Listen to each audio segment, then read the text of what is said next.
Hi guys. इस video में हम डिस्कस करेंगे पाइथागोरियन ट्रिपलेट का सॉल्यूशन। तो यार सवाल क्या कहता है, आपको एक 3 नंबर्स का सेट मिलेगा। आपको बताना है क्या वो एक वैलिड पाइथागोरियन ट्रिपलेट बना पा रहे हैं, हाँ या ना में जवाब देना है, ट्रू और फॉल्स। राइट, जैसे मेरे को ये 3 नंबर मिले 5, 3, 4, तो मेरा आंसर आ गया ट्रू। देखो यार, क्या करेंगे हम, बेसिकली 3 नंबर्स का इनपुट लेना है।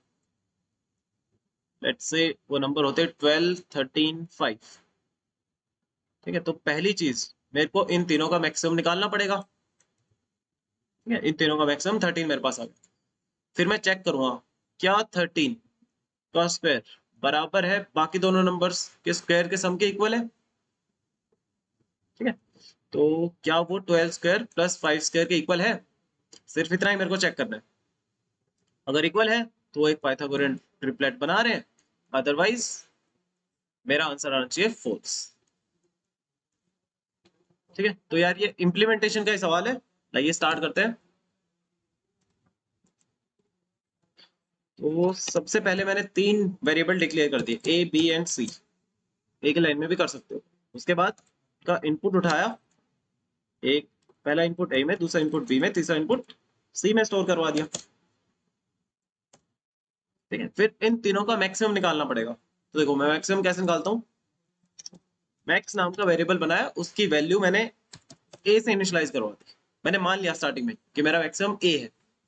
उसके बाद मैं चेक करता हूँ कि कहीं बी बड़ा तो नहीं है मैक्स से। अगर ऐसा है तो मैक्स को बी बना दो। ऐसे एक चेक और लगा देंगे कि कहीं सी बड़ा तो नहीं है मैक्स से, तो मैक्स को अपडेट करो। इन तीनों का मैक्सिमम एलिमेंट मैंने निकाल लिया। ए को पहले सबसे बड़ा मान लिया, फिर बी के साथ लड़वा दिया उसको। राइट, ए और बी में जो बड़ा होगा मैक्स में असाइन हो गया। ए और बी का फैसला ले चुके हो, मैक्स में उसका आंसर स्टोर्ड है। अब उस मैक्स को सी से लड़वा दो। अगर सी ने उस मैक्स को बेट कर दिया तो मैक्स में सी का आंसर स्टोर कर लिया, सी की वैल्यू। तो मैक्सिमम एलिमेंट हमने निकाल लिया। अब कंडीशन, अगर मैक्सिमम ए है तो क्या करोगे, एल्स इफ मैक्सिमम एलिमेंट आपका बी भी हो सकता है, एल्स का मतलब मैक्सिमम एलिमेंट सी होगा।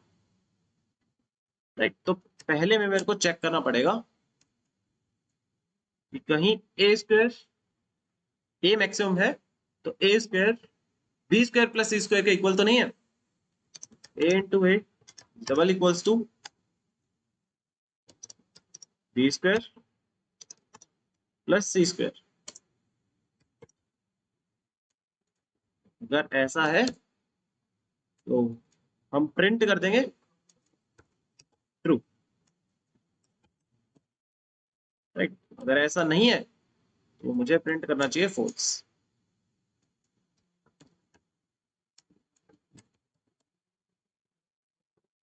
राइट, तो दूसरे में भी यही कंडीशन आने वाली है। यही कोड मैंने कॉपी पेस्ट यहाँ पे मारा, यही कोड कॉपी पेस्ट यहाँ पे मारा। अब दूसरे में क्या चेक करोगे कि भाई कहीं बी स्क्वायर ए स्क्वायर प्लस सी स्क्वायर का इक्वल नहीं है। अगर सी स्क्वायर ए स्क्वायर प्लस सी स्क्वायर का इक्वल है तो ट्रू प्रिंट होना चाहिए, अदरवाइज फॉल्स प्रिंट होना चाहिए। ऐसे ही फाइनल चेक, सी स्क्वायर कहीं बी स्क्वायर प्लस ए स्क्वायर का इक्वल तो नहीं है। अगर इक्वल है तो ट्रू, अदरवाइज फॉल्स। ठीक है जी, तो बस इंप्लीमेंटेशन का ही सवाल था। आइए इसको टेस्ट करते हैं चला के, तो सबमिट करके देखते हैं। ठीक है जी, हो गया सबमिट। मिलते हैं अगले सवाल में। Thank you very much.